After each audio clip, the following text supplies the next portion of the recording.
Hi folks, I'm Matt and welcome to My Expanded Universe, a show where I go through the entire EU in chronological order as best I know how. I don't know why I'm pretending driving.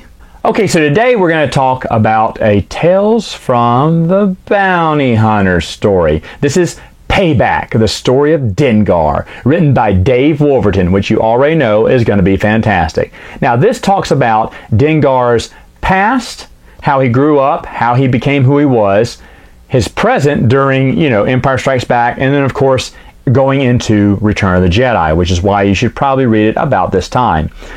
Dengar, just at face value, looks completely boring and lame. I mean, let's face it, look at this guy. He's got bandages everywhere. You think maybe he just got hurt a lot. And that face he's making, it's like, George, can we stop filming now? I'm tired. I don't want to be here. I mean, let's be honest. No one says, oh man, no one said when they saw Empire Strikes Back, yeah, that Dengar, he's my favorite bounty hunter of them all. Forget the reptilian, forget Boba Fett, forget even that cool droid there. Nah, it's Dengar the whole way. Yeah, no one said that, right? But Dave Wolverton takes his story and creates this awesome, I mean really great character. Besides Boba Fett, of all the other backgrounds, Dengar may be one of the most interesting ones. Bossk had a pretty interesting one and was fleshed out a lot too. But Dengar had a lot going on with him, and especially when you find out how he grew up, which I thought was really, really awesome. And his ties to Han Solo a little bit as well. And of course his eventual friendship with Boba Fett I thought was done really well. Once again, Dave Wolverton proves that he can make any character in any Star Wars short story so interesting. Now I want to take a little time out and tell you about a little Star Wars Tales short comic book story that sucks.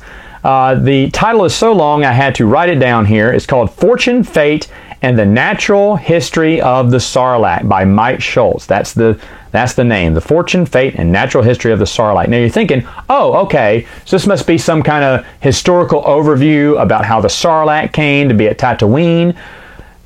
Or maybe it's about Jawas finding a baby Sarlacc and then losing it, and then it finally ends up becoming the Pit of Carkoon. Yeah, that's what happened. This story sucks. The last story I want to talk about is called Skin Deep. It is the Fat Dancer's Tale, written by A.C. Crispin.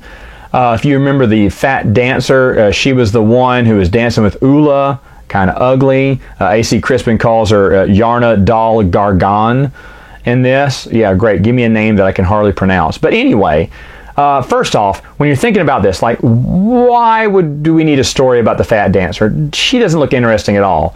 But we have A.C. Crispin, who we know can tell a great tale. And, of course, in this one, it shouldn't be any surprise. She tells an awesome story. Now, in this story, Yarna is basically dancing for Jabba for the sole reason of trying to free her kids, who were being held some other place and held for ransom. And so she's trying to make the money to pay off the ransom and get her kids back.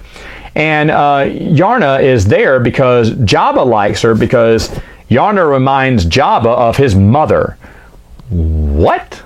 But that's the joke in there, because Jabba's a big fat ugly slug and she's ugly and fat. Yeah, I get it, haha.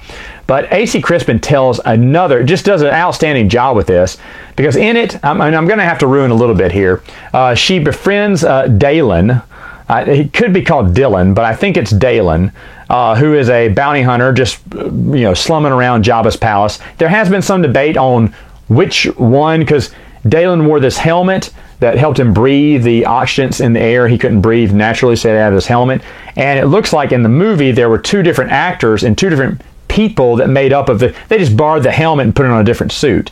So now you're saying, well, which one's Dalen? And there's debates online you can look at, and it doesn't matter. Just pick one of them.